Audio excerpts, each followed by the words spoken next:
بعد فأعوذ بالله من الشيطان الرجيم بسم الله الرحمن الرحيم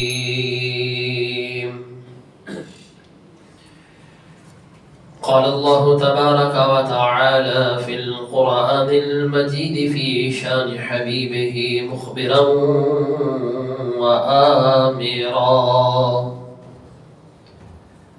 إن الله وملائكته يصلون على النبي يا أيها الذين آمنوا صلوا عليه وسلموا تسليما. عشق و محبت سے درود پاک. الصلاة والسلام عليك يا سيدي يا رسول الله وعلى آلك وصحابك يا سيدي يا حبيب الله. الصلاة والسلام عليك يا سيدي يا رحمة للعالمين وعلى آلك وصحابك يا سيدي يا خاتم النبيين. نہایت ہی واجب الاحترام دوستوں، بزرگوں، نوجوان ساتھیوں، 18 ذوالحجۃ الحرام ہے. خلیفہ ثالث امیر المؤمنین، داماد رسول، جامع قرآن حضرت سیدنا عثمان غنی ذوالنورین رضی اللہ تعالی عنہ کا یوم شہادت ہے. اس حوالے سے چند باتیں آپ کی گوش گزار کرنا چاہوں گا. دعا ہے خالق کائنات جل جلالہ و اتم برہانہ و اعظم شانہ، ہم سب کا آنا جانا سننا سنانا اپنی پاک بارگاہ میں قبول فرمائے. آمین. اللہ تعالیٰ کا علم ہر چیز کو محیط ہے. وہ ہر ذرے کی تفصیل کو مکمل طور پر جانتا ہے. کوئی چھوٹی سے چھوٹی شے اور کوئی بڑی سے بڑی شے اس کے علم سے مخفی نہیں ہے. اس نے اپنے علم و حکمت کی وسعتوں کا ذکر کرتے ہوئے قرآن مجید برہان رشید میں ارشاد فرمایا وَلَوْ أَنَّ مَا فِي الْأَرْضِ مِن شَجَرَةٍ أَقْلَامٍ، اگر روئے زمین کے درخت قلمیں بن جائیں، وَالْبَحْرُ يَمُدُّهُ اور سمندر اس کی سیاہی بن جائیں، مِن بَعْدِهِ سَبْعَةُ أَبْحُرٍ اور مزید پھر 7 سمندروں کا اضافہ ہو جائے، ما نفدت کلمات اللہ، اللہ کی باتیں اتنی ہیں سارے کے سارے درخت ختم ہو جائیں گے، سیاہیاں ختم ہو جائیں گی، لیکن اللہ کا علم ختم نہیں ہوگا. ان اللہ عزیز حکیم، بے شک اللہ غالب حکمت والا ہے. علیم و خبیر جل وعلا نے اپنے حبیب مکرم صلی اللہ علیہ وسلم کو باقی خوبیوں کی طرح علم میں بھی سب سے زیادہ کمال عطا فرمایا ہے. پوری مخلوق میں آپ صلی اللہ علیہ وآلہ وسلم کا علم سب سے زیادہ وسیع ہے.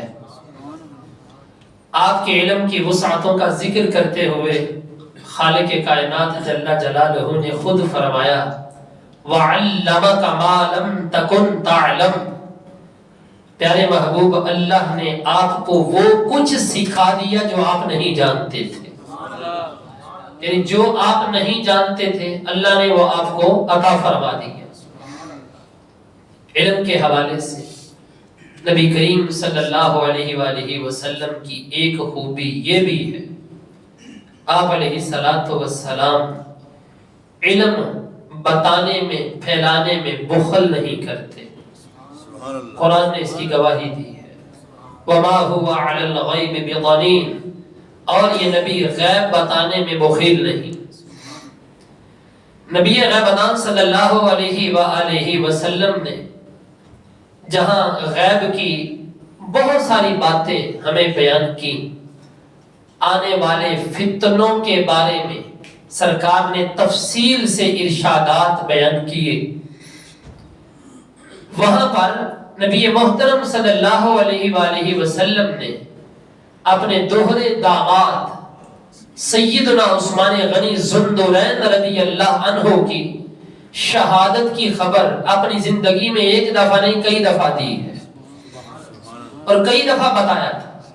اور پھر یہ نہیں کہ شہادت کی خبر دی، بلکہ شہادت کے وقت جو حالات ہوں گے سرکار علیہ الصلوۃ والسلام نے وہ بھی بیان فرمائے۔ اور پھر سرکار علیہ الصلوۃ والسلام نے یہ بھی بیان فرمایا، باغی کہیں گے کہ خلافت کی قمیض اتار دو، لیکن اے عثمان تو نے پکے رہنا ہے، پختہ رہنا ہے، اپنی جان تو دے دینا لیکن خلافت کی قمیض نہ اتار۔ یہ رسول اللہ صلی اللہ علیہ وسلم نے آپ کی شہادت سے تقریباً 24 سال پہلے جملے ارشاد فرمائے، تقریباً 24 سال پہلے۔ سنیے صحیح بخاری کے اندر حدیث پاک ہے، سیدنا انس بن مالک رضی اللہ عنہ روایت کرتے ہیں، امام الانبیاء صلی اللہ علیہ وآلہ وسلم احد پہاڑ پر رونق افروز ہیں، جناب ابو بکر بھی ساتھ ہیں اور عمر بن خطاب بھی ساتھ ہیں اور عثمان غنی ذوالنورین رضی اللہ تعالی عنہ بھی ساتھ ہیں۔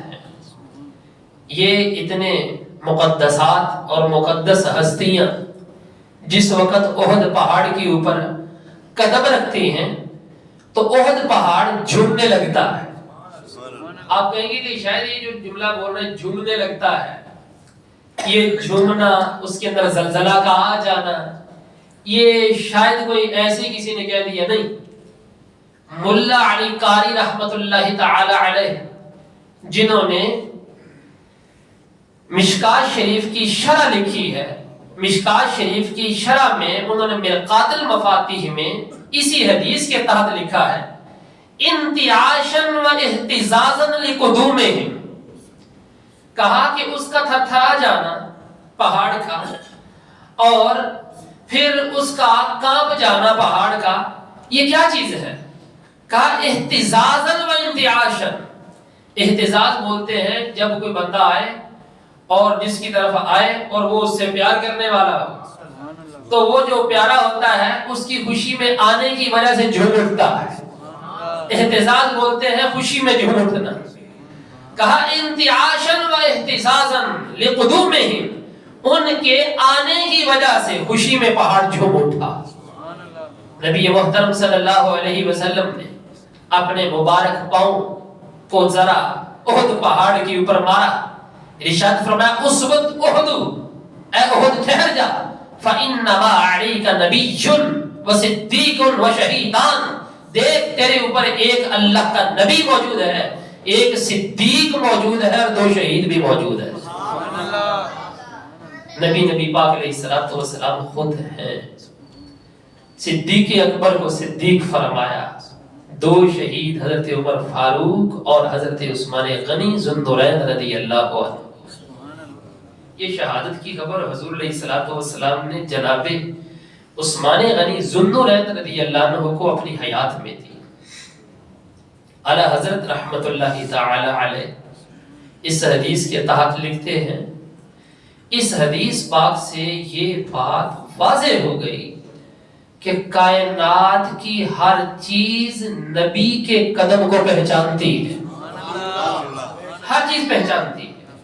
میں یہی تو وجہ ہے اس نے اہتزاز کرنا شروع کیا، اہتزاز کا معنی فرشی میں جھومنا شروع کیا، تو نبی پاک علیہ الصلوۃ والسلام نے جیسے ہی فرمایا اسی طرح اس نے ضبط کر لی۔ فرمایا اس نے پہچانا تھا تو ضبط کیا نا۔ اللہ فرماتے ہیں ایک ٹھوکر سے احد کا زلزلہ جاتا رہا، ایک ٹھوکر سے احد کا زلزلہ جاتا رہا، رکھتی ہیں کتنا وقار اللہ اکبر ایڑیاں۔ یہ وقار ہے نبی پاک علیہ الصلوۃ والسلام کی مبارک ایڑیوں کا، کہ اتنا وقار، ایڑی احد پہاڑ کے اوپر پڑتی ہے تو احد پہاڑ جھومتا ہے، وہی ایڑی پڑتی ہے کہ اے احد پہاڑ ٹھہر جا، تو حضور کا فرمان سن کے ٹھہر بھی جاتا ہے۔ اور احد پہاڑ کے بارے میں سرکار نے فرمایا یہ ہم سے محبت کرتا ہے، ہم اس سے محبت کرتے ہیں، سرکار نے بیان فرمایا۔ شہادت سے پہلے سخت آزمائش کی خبر بھی سرکار علیہ الصلوۃ والسلام نے حضرت عثمان غنی رضی اللہ عنہ کو دی تھی، یہ بھی سن لیجیے۔ صحیح بخاری شریف کے اندر یہ طویل حدیث پاک ہے، سیدنا ابو موسیٰ اشعری رضی اللہ تعالی عنہ، جن کا نام اصل میں عبداللہ بن قیس ہے اور ابو موسیٰ اشعری کے نام سے مشہور ہے۔ عبداللہ بن قیس، آپ کہتے ہیں کہ میں نے گھر سے نماز کے لیے وضو کیا، وضو کر کے چل پڑا، رستے میں ارادہ بنایا کہ آج نبی پاک علیہ الصلوۃ والسلام کے پیچھے نماز پڑھنے کے بعد پورا دن نبی پاک علیہ الصلوۃ والسلام کے ساتھ گزاروں گا۔ ارادہ یہ بنا کے نکل پڑے، مسجد میں پہنچے، پتہ چلا نبی پاک علیہ الصلوۃ والسلام تو نماز پڑھا کے گھر بھی نہیں گئے، کسی اور جانب تشریف لے گئے۔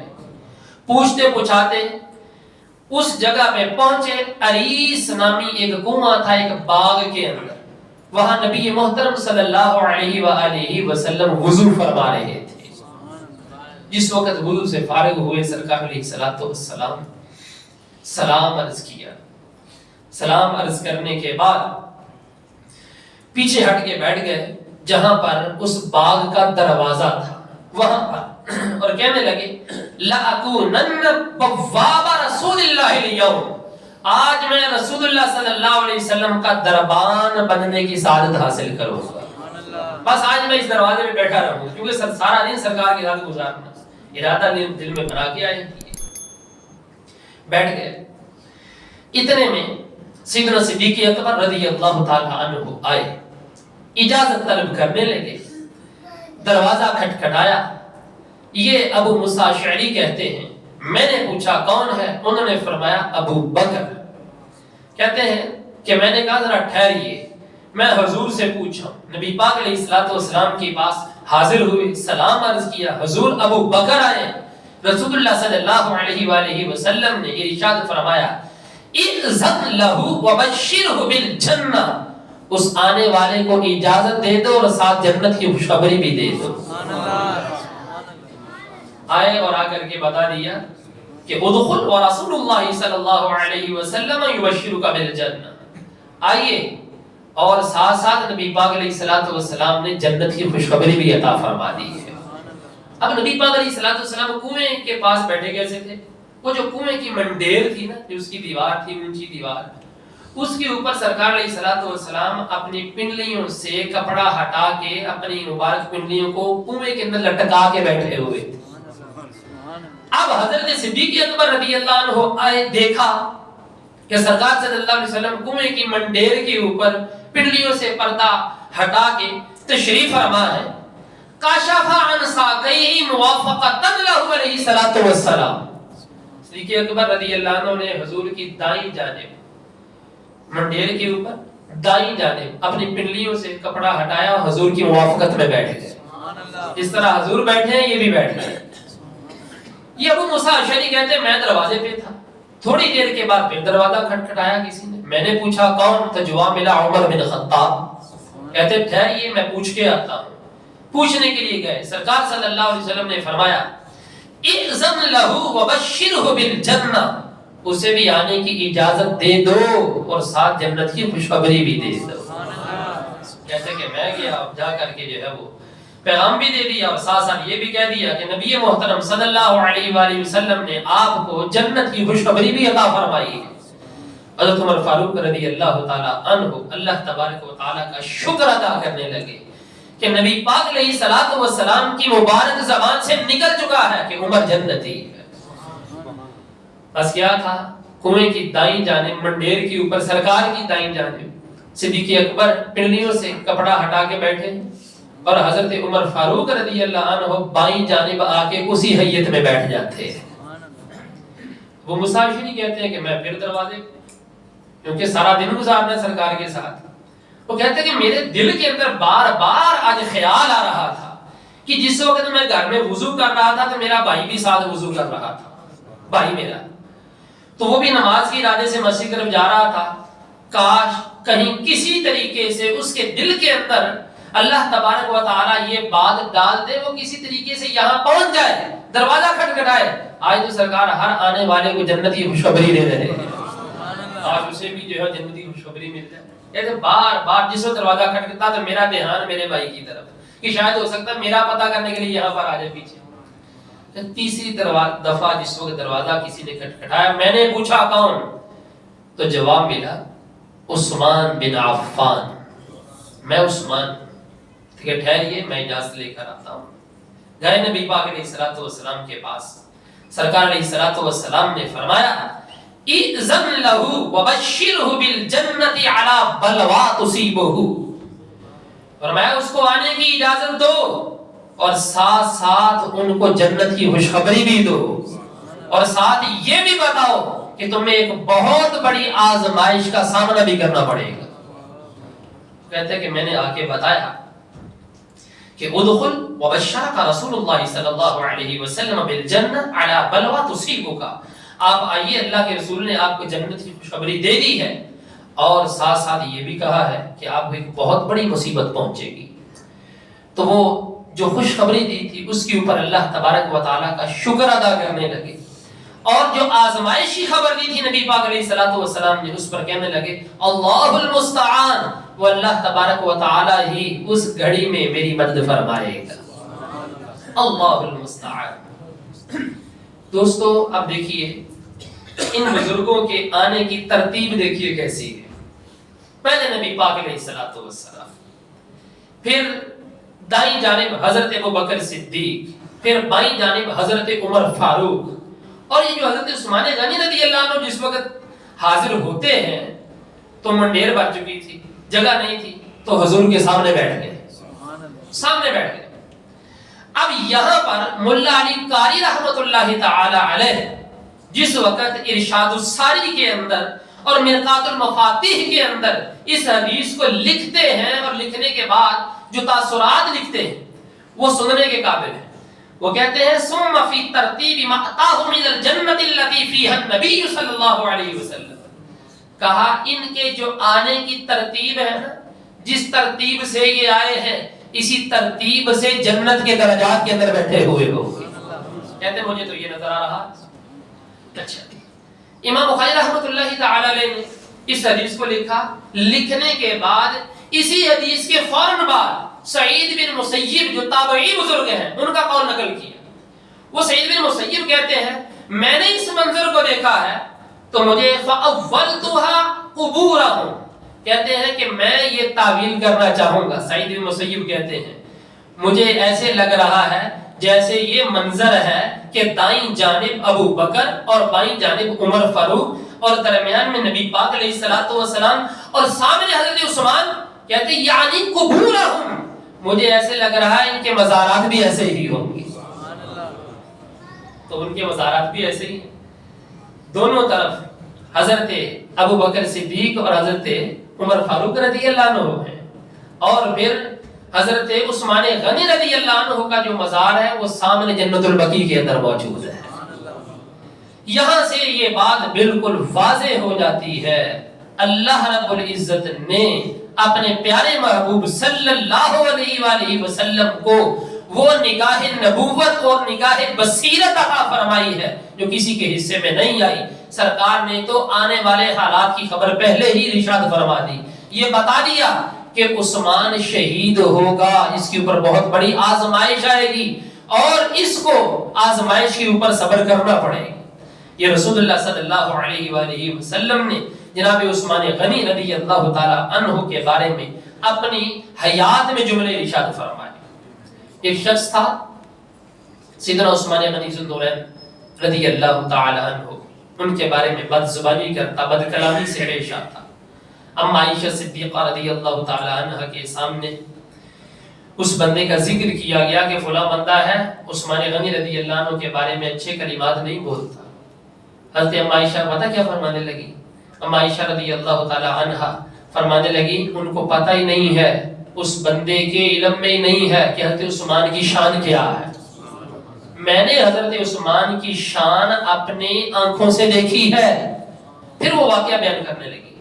آپ فرماتی ہیں لعن اللہ من لعن، اللہ کی لعنت ہو اس بندے کے اوپر جو حضرت عثمان غنی رضی اللہ عنہ کو برا بھلا کہے. میں اس کے اوپر اللہ کی لعنت ہو.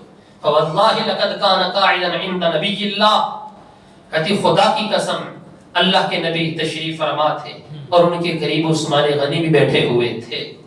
وَإِنَّ رَسُولَ اللَّهِ لَمُسْنِدٌ ظَهْرَهُ إِلَيَّ وَإِنَّ جِبْرِيلَ لَيُوحِي إِلَيْهِ الْقُرْآنَ، اور نبی پاک علیہ الصلوۃ والسلام اپنی پیٹھ مبارک کے ساتھ میرے ساتھ ٹیک لگائے ہوئے تھے، سہارا لگائے ہوئے تھے. وَإِنَّ جِبْرِيلَ لَيُوحِي إِلَيْهِ الْقُرْآنَ، اور اللہ کے جبریل وحی لے کر آئے ہوئے تھے. یعنی جبریل امین اللہ کا قرآن لے کر آئے ہوئے تھے اور وحی کا نزول ہو رہا تھا. وَإِنَّهُ لَيَقُولُ لَهُ، اور جس وقت وحی کی کیفیت ختم ہوئی نا تو نبی پاک علیہ الصلوۃ والسلام نے سامنے بیٹھے ہوئے عثمان سے پتہ کیا فرمایا؟ عثمان نہیں کہا یا حسین کہا. حسین یہ پتہ کیا ہوتا ہے؟ جس طرح لفظ ہے انس، اس کا مطلب ہوتا ہے انس، یا انس اے انس. اچھا انیس اے پیارے انس. عثمان نہیں کہا یا حسین کہا، تصغیر کا لفظ بولا. اس کا مطلب یہ ہے اے عثمان نہیں بلکہ پیارے عثمان. سرکار نے فرمایا اے پیارے عثمان اکتب، جو وحی نازل ہوئی ہے اس کو اپنے ہاتھوں سے لکھ دے. ہم عائشہ فرماتی ہیں فما کان اللہ لینزلہ تلک المنزلۃ الا کریما علی اللہ ورسولہ، جس کو سرکار پیارا کہے وہ عام نہیں، وہ عام نہیں، وہ اللہ اور اس کے رسول کے ہاں ایک رتبہ رکھتا ہے. سرکار نے اپنی زبان سے اس کو پیارا کہہ کے پکارا یا حسین کہہ کے کہا کہ جو جس کام کا حکم دیا وہ کام بھی کوئی عام نہیں تھا، وہ اللہ کی وحی لکھنے کا حکم دیا تھا. یہ عثمان غنی رضی اللہ تعالی عنہ کا قرآن کے ساتھ گہرا تعلق ہے، اتنا گہرا تعلق ہے پوری دنیا کے اندر اس وقت جہاں جہاں قرآن موجود ہے، یہ جو جتنے بھی اس کے الفاظ ہیں آپ دیکھیں، جو یہاں پر لفظ ہے وہی لفظ آپ کو مکے کے اندر نظر آئے گا، وہی لفظ آپ کو دنیا کے مشرق شمال جنوب مغرب ہر جگہ جہاں جہاں قرآن ہے ایک ہی لہجے کے اندر جو قرآن موجود ہے، اس کی حقیقی کاوش حضرت سیدنا عثمان غنی رضی اللہ تعالیٰ عنہ کی ہے. اور اگر ہم اس کے پس منظر کو دیکھیں تو سب سے پہلے حضرت عمر بن خطاب رضی اللہ عنہ نے حضرت صدیق اکبر رضی اللہ عنہ کو مشورہ دیا تھا کہ قرآن کو اکٹھا کر کے لکھا جائے.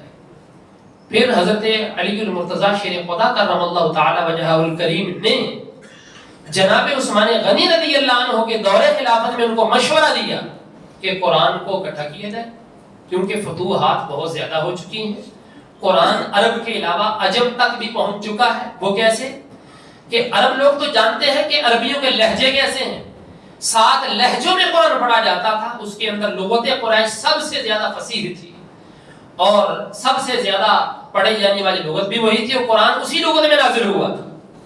تو لوگ جو ہے 7 لہجوں میں قرآن پڑھتے تھے، اجازت بھی تھی. تو حضرت مولا علی فرمانے لگے کہ اگر یہی معاملہ رہا تو ہو سکتا کہ اجمی لوگ یہ کہیں کہ یہ یہاں پر لفظ ہے وہاں پر نہیں ہے، قرآن کے اندر تو ہیر پھیر ہے، لہذا ایک ہی لفظ کے اندر قرآن کو لکھا جائے، یعنی کہ ایک ہی لغت کے اوپر لکھا جائے.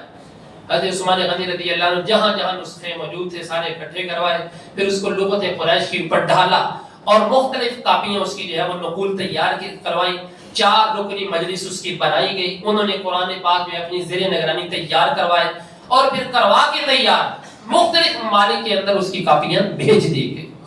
پوری روئے زمین کے اوپر جہاں جہاں مسلمان موجود ہیں اور قرآن پڑھتے ہیں، یہ حضرت عثمان غنی رضی اللہ عنہ کی قبر روشن ہو رہی ہے.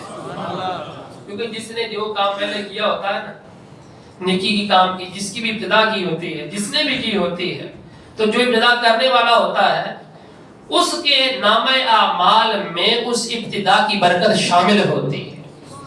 تا صبح قیامت قرآن کی تلاوت ہوتی رہے گی، حضرت عثمان غنی رضی اللہ عنہ قبر روشن ہوتی رہے گی.